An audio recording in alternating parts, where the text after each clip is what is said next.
This is Haldane, reporting on recently acquired Terran subject ID Nu Omega 616. I'll be following standard analysis and checker procedures, and noting my findings in this audio file. Starting now. The subject is subdued for now, through natural Terran circadian rhythm, thankfully. The Andromedan Council, overseeing both the Andromeda and Via Lactea galaxies, passed the No Forceful Subduing Bill recently, for the benefit and safety of both subjects and examiners, thank the stars, especially those who work with Terrans. Even the most effective sedative compounds had only temporary effects, and Terran subjects tend not to react favorably to regaining consciousness in strange alien environments. Let's begin the exam, starting with physical characteristics. Earlier radiographic scans appear to be consistent with other Terran specimens. Carbon-based, Type 4 biological respiratory system that intakes oxygen and exhausts carbon dioxide. Mammalian, one medium-sized cardiac organ pumping oxygenated blood through the circulatory system, and maintains an internal body temperature of roughly 310 Kelvin. 4 appendages, 2 are connected to the upper torso region, 2 connected to the pelvic region. All appendages have mid and lower joints. Mid joints on all appendages are capable of single-axis movement between 0 and 2.25 radians. The lower joints of each split into 5 digits of varying rigidity and proportion, with each digit's tips ending in solid keratin growths. In addition, the specimen has finer, more abundant keratin growths on other epidermic areas, in particular the cranial region.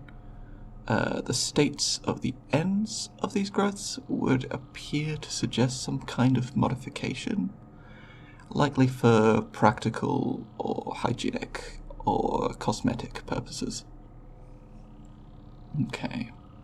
The cranial region features also align with that of previous subjects. Radiographic scans of this area were also consistent. Head contains organs and nerve centers that process visual, oral, gustatory, and olfactory information through external cavities. Oral and nasal openings are clear, though not currently accessible, through the breathing apparatus. Auditory opening majorly clear, besides some minor wax material buildup. Visual input organs currently obscured by epidermic layer, held closed by muscles which appear to be loosening.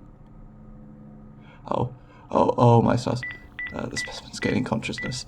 Security, be on standby. Conscious Terran subject in examination room Beta 8.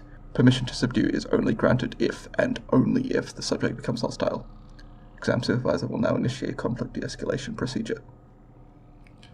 Terran? Hey, over here. Yep, me. Hi.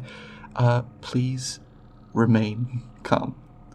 You are in no immediate or potential danger. I'm Haldane. I'm an astrobiological researcher from Proxima B. Do not be worried.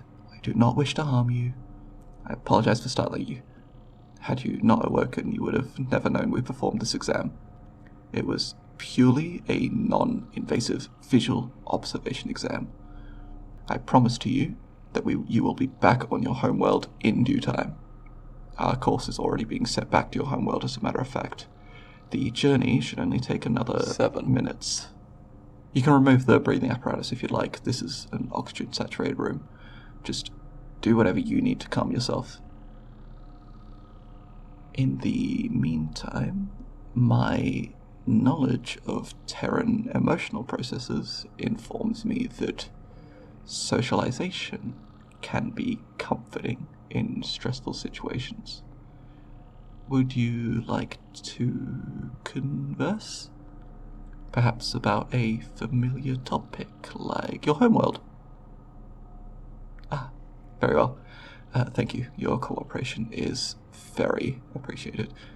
Now, please answer these questions to the fullest extent of your own personal knowledge. I understand that Terrans do have their own global information system, which, if I recall correctly, you called the Internet. But not every Terran is knowledgeable in every aspect of their planet, or even of themselves. But anyway, let's begin. You Terrans biologically produce some unique chemical compounds. Dopamine, serotonin, melatonin, just name a few. However, the one that by far most baffles the galactic scientific community is the hormone epinephrine. I believe the colloquial name you Terrans use is adrenaline. When released, it increases cardiac and respiratory rates. It stimulates glycogenolysis and glycolysis, all physiological responses for high-risk survival circumstances. Some exorbitant rumors even suggest that Terrans can surpass biological limits and perform otherwise impossible feats using this epinephrine compound, but that's just simply preposterous. Isn't it? It isn't.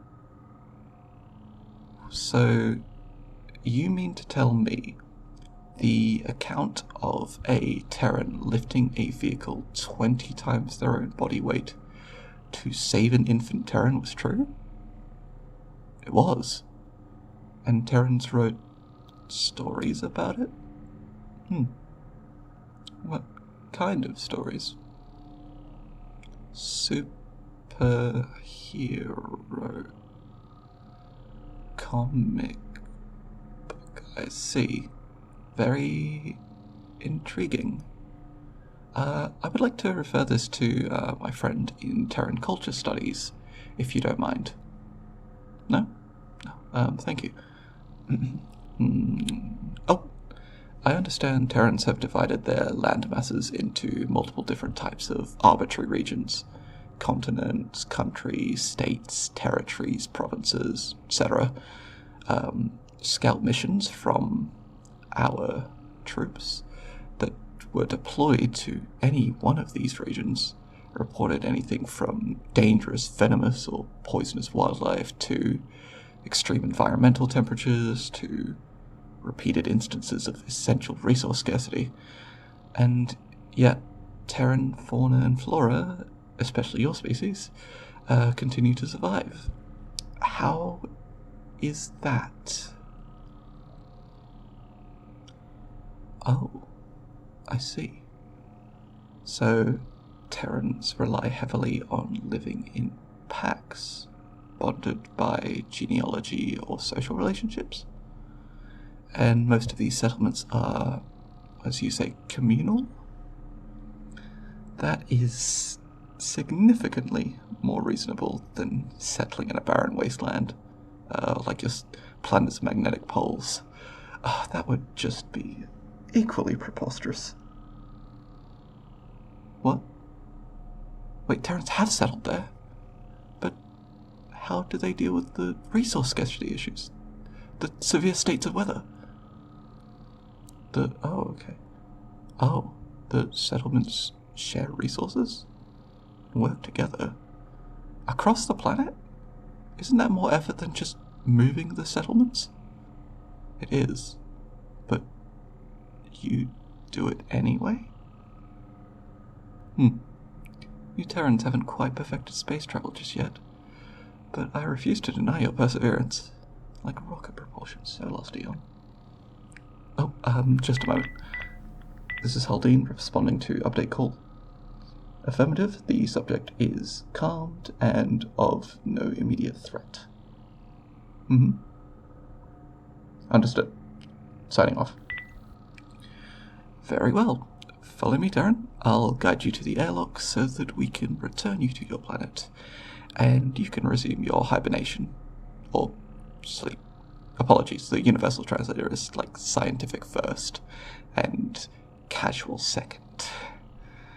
But in full honesty, thank you for cooperating.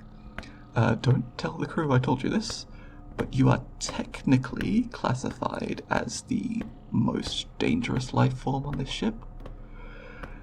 I suppose the best manner of describing it is, if I remember correctly from my Terran culture friend, you Terrans have a proverb that states, it's more scared of you than you are of it. Yes, well, that is 100% the truth in these circumstances. But I'm glad most Terrans like yourself are not the barbaric, unevolved species the Council say you are. No offense. It was enlightening speaking to you about your planet and your society. Now I only need to figure out how to share this information without admitting I broke the intergalactic Death World contact code. What? You Terrans may be unique, that is indisputable, but the act of lying is not a Terran exclusive skill. Your kind are just a tad bit better at it. You weren't lying before, were you? About your planet? No? Very well, I'll take your word for it. Right. Here's the transport pad. Try to relax your muscles and breathe slowly. It will feel strange, but I guarantee it to be safe. Gaining additional limbs in the process is extremely rare. Yes, that's what your kind would call a joke. Did I do it right? Work on the delivery. Noted. Well, safe travels, Terran. Until we meet again.